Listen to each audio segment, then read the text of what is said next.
আসসালামু আলাইকুম। আপনারা শুনছেন সর্বশেষ আন্তর্জাতিক সংবাদ। শুরুতে শিরোনাম পড়ে বিস্তারিত। যুক্তরাষ্ট্র হামলা চালালে মধ্যপ্রাচ্যের মার্কিন ঘাঁটিতে আঘাত হানবে ইরান, আরাগচি। পালাতে থাকা বাসিন্দাদের ওপর ড্রোন হামলা, নিহত ২৪। যুদ্ধ শেষ করতে সময়সীমা বেঁধে দিয়েছে যুক্তরাষ্ট্র, জেলেনস্কি। গাজায় ইসরায়েলের গণহত্যা বিশ্ব ব্যবস্থাকে বিপন্ন করছে বিশ্ব নেতারা।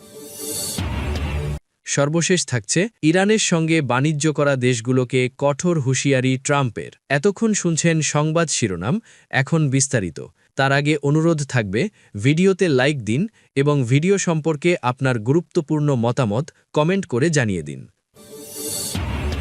যুক্তরাষ্ট্র হামলা চালালে মধ্যপ্রাচ্যের মার্কিন ঘাঁটিতে আঘাত হানবে ইরান, আরাগচি।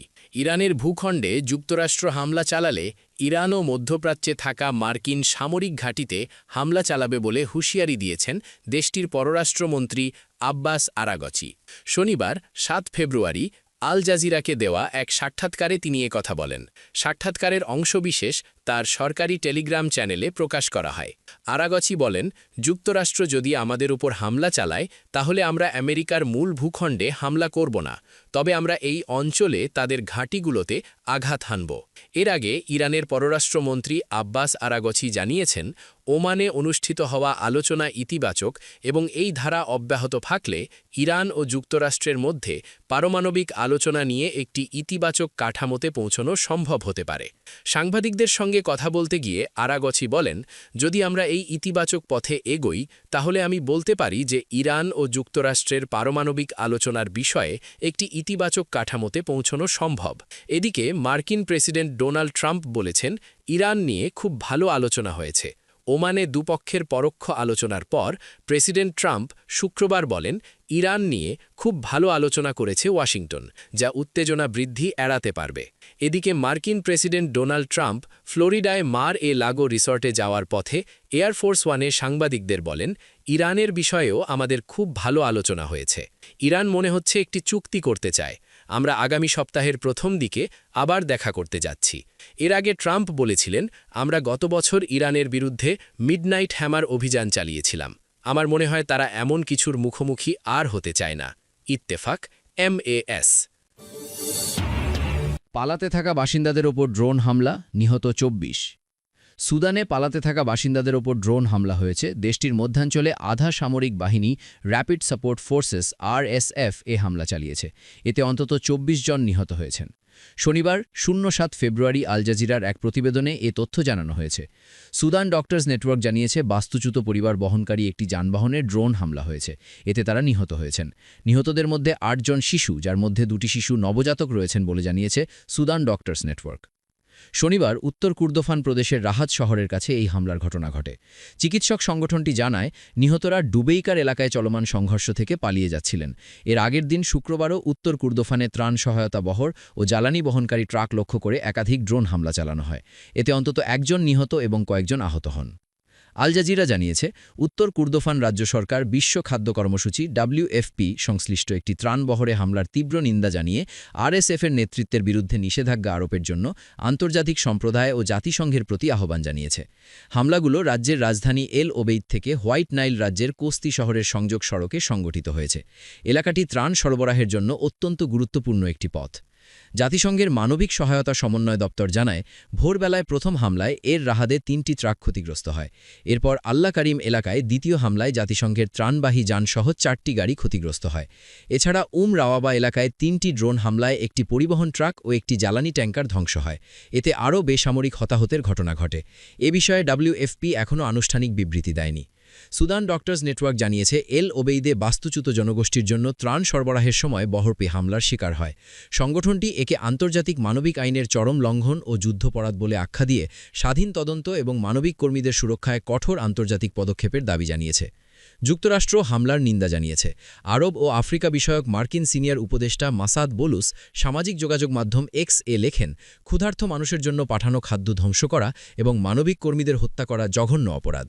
জাতিসংঘের আবাসিক ও মানবিক সমন্বয়কারী ডেনিস ব্রাউন জানান, ট্রাকগুলো কোস্তি থেকে এল ওবেইদের কাছে বাস্তুচ্যুত পরিবারগুলির জন্য জীবন রক্ষাকারী খাদ্য সহায়তা নিয়ে যাচ্ছিল। সুদানের সেনাবাহিনী এসএএফ ও আরএসএফের মধ্যে চলমান এই সংঘাত প্রায় তৃতীয় বছরে প্রবেশ করেছে। এই যুদ্ধে এখনও পর্যন্ত 10,000-এর বেশি মানুষ নিহত, প্রায় 1,10,00,000 মানুষ বাস্তুচ্যুত এবং বহু অঞ্চল দুর্ভিক্ষের মুখে পড়েছে। জাতিসংঘের হিসাব অনুযায়ী 2,01,00,000-এর বেশি সুদানি তীব্র খাদ্য সংকটে ভুগছেন এবং দেশের প্রায় 2/3 মানুষের জরুরি মানবিক সহায়তা প্রয়োজন। হিংসার কারণে বহু মানুষ প্রতিবেশী দেশ চাঁদে পালিয়ে যেতে বাধ্য হয়েছেন। গাজায় ইসরায়েলের গণহত্যা বিশ্ব ব্যবস্থাকে বিপন্ন করছে, বিশ্ব নেতারা বলছেন। এর ফলে বিশ্ব ব্যবস্থা বিপন্ন হয়েছে।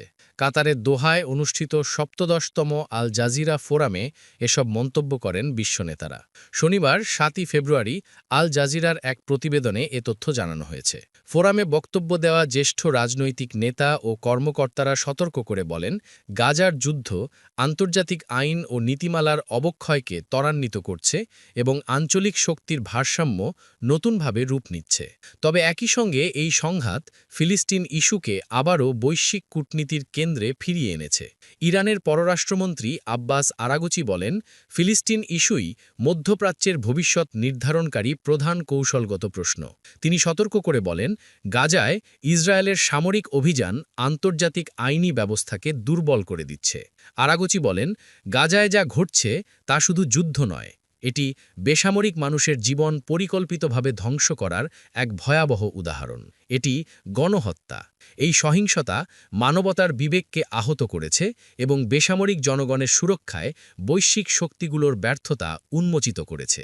তিনি বলেন, এই সংঘাতের প্রভাব শুধু ফিলিস্তিনে সীমাবদ্ধ নয়। এর ফলে আইনের জায়গায় শক্তির শাসন প্রতিষ্ঠিত হওয়ার ঝুঁকি তৈরি হচ্ছে। বেসামরিক মানুষের উপর হামলার দায়মুক্তি ভবিষ্যতে সামরিক আধিপত্যকে আন্তর্জাতিক সম্পর্কের স্বাভাবিক নীতিতে পরিণত করতে পারে বলেও সতর্ক করেন আরাগচি। তিনি ইসরায়েলের বিরুদ্ধে অস্ত্র নিষেধাজ্ঞা সহ লক্ষ্যভিত্তিক আন্তর্জাতিক নিষেধাজ্ঞা, সামরিক ও গোয়েন্দা সহযোগিতা স্থগিত এবং আন্তর্জাতিক আইনের লঙ্ঘনের জন্য জবাবদিহির আহ্বান জানান। ফোরামের পর আল জাজিরাকে দেওয়া একান্ত সাক্ষাৎকারে আরাগচি জানান, যুক্তরাষ্ট্রের সঙ্গে পরোক্ষ আলোচনার দ্বিতীয় দফা আয়োজনের বিষয়ে উভয় পক্ষ একমত হয়েছে, যদিও তারিখ এখনও নির্ধারিত হয়নি। যুদ্ধের প্রসঙ্গে তিনি বলেন, সেই ঝুঁকি সবসময়ই থাকে, তবে ইরান শান্তি ও যুদ্ধ উভয়ের জন্যই প্রস্তুত। তিনি আশ্বস্ত করেন, যুক্তরাষ্ট্র আক্রমণ করলে ইরান শুধু মার্কিন বাহিনীকে লক্ষ্য করবে, আঞ্চলিক দেশগুলোকে নয়। আল জাজিরা মিডিয়া নেটওয়ার্কের board chairman Sheikh Hamad bin Thamer Al Thani বলেন, ইসরায়েল গাজা পুনর্দখল, জনগণকে উচ্ছেদ এবং পশ্চিম তীরে বসতি সম্প্রসারণের মাধ্যমে একটি ফিলিস্তিনি রাষ্ট্র প্রতিষ্ঠা ঠেকাতে চাইছে। তিনি গাজা যুদ্ধ কাভার করতে গিয়ে নিহত সাংবাদিকদের স্মরণ করে বলেন, সত্য তুলে ধরার কারণেই আল জাজিরার সাংবাদিকদের লক্ষ্যবস্তু করা হয়েছে। সোমালিয়ার প্রেসিডেন্ট হাসান শেখ মোহাম্মদ বলেন, গাজার যুদ্ধ এবং লোহিত সাগরে উত্তেজনা আন্তর্জাতিক ব্যবস্থার গভীর সংকটকে সামনে আনছে। তিনি বলেন, দ্বিতীয় বিশ্বযুদ্ধ পরবর্তী যে আন্তর্জাতিক শৃঙ্খলা গড়ে উঠেছিল তা আজ গুরুতর হুমকির মুখে। তুরস্কের যোগাযোগ অধিদপ্তরের প্রধান বুরহানের তিন দুরান বলেন, গাজা যুদ্ধ প্রমাণ করে দিয়েছে যে বিশ্ব ইতোমধ্যেই এক ঐতিহাসিক ভাঙনের মধ্য দিয়ে যাচ্ছে। তিনি বলেন, গণহত্যা এখন আর ব্যতিক্রম নয়, বরং আন্তর্জাতিক রাজনীতিতে এক ধরনের সহনীয় বাস্তবতায় পরিণত হয়েছে। আন্তর্জাতিক ব্যবস্থার মূল নীতি হিসেবে ন্যায় বিচার প্রতিষ্ঠা না হলে স্থায়ী শান্তি সম্ভব নয়। যুদ্ধ শেষ করতে সময়সীমা বেঁধে দিয়েছে যুক্তরাষ্ট্র। জেলেনস্কি। ইউক্রেনের প্রেসিডেন্ট ভলোডিমির জেলেনস্কি জানিয়েছেন, ইউক্রেন ও রাশিয়ার চলমান প্রায় 4 বছরের যুদ্ধ শেষ করতে চলতি বছরের জুনের মধ্যে সমঝোতায় পৌঁছানোর সময়সীমা বেঁধে দিয়েছে যুক্তরাষ্ট্র। শনিবার 7 ডিসেম্বর আল জাজিরার এক প্রতিবেদনে এ তথ্য জানানো হয়েছে। শুক্রবার কিয়েভে সাংবাদিকদের সঙ্গে কথা বলতে গিয়ে জেলেনস্কি বলেন, গ্রীষ্মের শুরুতেই যুদ্ধ শেষ করতে হবে বলে প্রস্তাব দিয়েছে যুক্তরাষ্ট্র। এই সময়সূচি অনুযায়ী তারা দুই পক্ষের ওপর চাপ প্রয়োগ করবে। তিনি জানান, প্রেসিডেন্ট ডোনাল্ড ট্রাম্পের প্রশাসন সব কিছুর জন্য একটি স্পষ্ট সময়রেখা নির্ধারণে আগ্রহী। তিনি আগামী সপ্তাহে যুক্তরাষ্ট্রে ইউক্রেন রাশিয়া যুক্তরাষ্ট্রের পরবর্তী ত্রিপক্ষীয় বৈঠক আয়োজনের প্রস্তাব দিয়েছেন। ইউক্রেন ইতোমধ্যে বৈঠকে অংশ নেওয়ার বিষয়টি নিশ্চিত করেছে। ক্ষমতায় আসার আগে ট্রাম্প দাবি করেছিলেন তিনি ২৪ ঘণ্টার মধ্যে যুদ্ধ শেষ করবেন, কিন্তু ১ বছরের বেশি সময় পার হলেও এখনও কোনো শান্তি চুক্তি হয়নি। সমালোচকরা বলছেন ট্রাম্প রুশ প্রেসিডেন্ট ভ্লাদিমির পুতিনের প্রভাবের মধ্যে পড়ে ক্রেমলিনের অবস্থানের দিকে ঝুঁকছেন। আবুধাবিতে অনুষ্ঠিত যুক্তরাষ্ট্রের মধ্যস্থতায় ইউক্রেন ও রাশিয়ার ত্রিপক্ষীয় আলোচনার পর এ সময়সীমা এসেছে, তবে ওই আলোচনায় তেমন কোনো অগ্রগতি হয়নি। রাশিয়া দাবি করেছে ইউক্রেনকে পূর্বাঞ্চলের শিল্প সমৃদ্ধ দনবাস অঞ্চল তথা দোনেৎস্ক ও লুহান্স্ক থেকে সেনা প্রত্যাহার করতে হবে। কিয়েভ এই দাবি স্পষ্টভাবে প্রত্যাখ্যান করেছে এবং জানিয়েছে তারা সংবিধান অনুযায়ী কোনো ভূখণ্ড ছাড়তে পারে না। আল জাজিরা জানিয়েছে আলোচনার অংশ হিসেবে উভয় পক্ষ ১৫৭ জন করে যুদ্ধবন্দী বিনিময়ে সম্মত হয়েছে। ইউক্রেন, যুক্তরাষ্ট্র ও রাশিয়ার প্রতিরক্ষা মন্ত্রণালয় এ তথ্য নিশ্চিত করেছে। জেলেনস্কি জানান এই চুক্তির আওতায় ভবিষ্যতেও যুদ্ধবন্দী বিনিময় চলবে। যুক্তরাষ্ট্রের বিশেষ দূত স্টিভ উইটকফ বলেন, শান্তি আলোচনায় এখনও অনেক কাজ বাকি থাকলেও যুদ্ধবন্দী বিনিময় প্রমাণ করে যে টানা কূটনৈতিক প্রচেষ্টা বাস্তব ফল দিচ্ছে। তবে যুক্তরাষ্ট্র নির্ধারিত সময়সীমা মানা না হলে কী পদক্ষেপ নেওয়া হবে তা নিয়ে ওয়াশিংটন কোনো স্পষ্ট বক্তব্য দেয়নি। ইরানের সঙ্গে বাণিজ্য করা দেশগুলোকে কঠোর হুঁশিয়ারি ট্রাম্পের।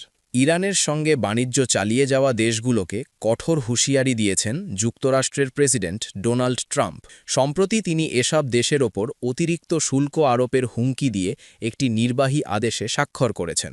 শনিবার ৭ ফেব্রুয়ারি বিবিসির এক প্রতিবেদনে এ তথ্য জানানো হয়েছে। শুক্রবার জারি করা ওই আদেশে নির্দিষ্ট কোনো শুল্ক হার উল্লেখ করা হয়নি, তবে উদাহরণ হিসেবে ২৫% শুল্কের কথা বলা হয়েছে। আদেশে বলা হয়েছে যে কোনো দেশ যদি প্রত্যক্ষ বা পরোক্ষভাবে ইরান থেকে পণ্য বা সেবা ক্রয়, আমদানি বা গ্রহণ করে, তবে সেই দেশের যুক্তরাষ্ট্রে রপ্তানিকৃত পণ্যের ওপর এই শুল্ক আরোপ করা হতে পারে। এ বিষয়ে সরাসরি মন্তব্য না করলেও এয়ারফোর্স ওয়ানে সাংবাদিকদের সঙ্গে কথা বলার সময় ট্রাম্প পুনরায় বলেন, ইরানকে পারমাণবিক অস্ত্র অর্জনের সুযোগ দেওয়া হবে না। এর আগেও চলতি বছরের জানুয়ারিতে ট্রাম্প তার সামাজিক যোগাযোগ মাধ্যম ট্রুথ সোশ্যালে লিখেছিলেন, ইরানের সঙ্গে ব্যবসা করা যে কোনো দেশকে যুক্তরাষ্ট্রের সঙ্গে সব ধরনের বাণিজ্যে ২৫% শুল্ক দিতে হবে। তবে সে সময় শুল্ক কার্যকর করার কোনো বাস্তব কাঠামো জানানো হয়নি। হোয়াইট হাউস এক বিবৃতিতে জানিয়েছে, নতুন নির্বাহী আদেশটি ইরানকে ঘিরে চলমান জাতীয় জরুরি অবস্থা পুনর্ব্যক্ত করে, তবে পরিস্থিতি পরিবর্তিত হলে প্রেসিডেন্ট আদেশ সংশোধন করতে পারেন। বিবৃতিতে বলা হয়, ইরানের পারমাণবিক ক্ষমতা অর্জনের চেষ্টা, সন্ত্রাসবাদে সহায়তা, ব্যালিস্টিক ক্ষেপণাস্ত্র উন্নয়ন এবং আঞ্চলিক অস্থিতিশীলতার জন্য দেশটিকে জবাবদিহির আওতায় আনা হচ্ছে। এদিকে একই দিনে যুক্তরাষ্ট্রের পররাষ্ট্র দপ্তর ইরান উৎপত্তি তেল ও পেট্রোকেমিক্যাল পণ্যের সঙ্গে লেনদেনের অভিযোগে ১৫টি প্রতিষ্ঠানকে নিষেধাজ্ঞার আওতায় এনেছে।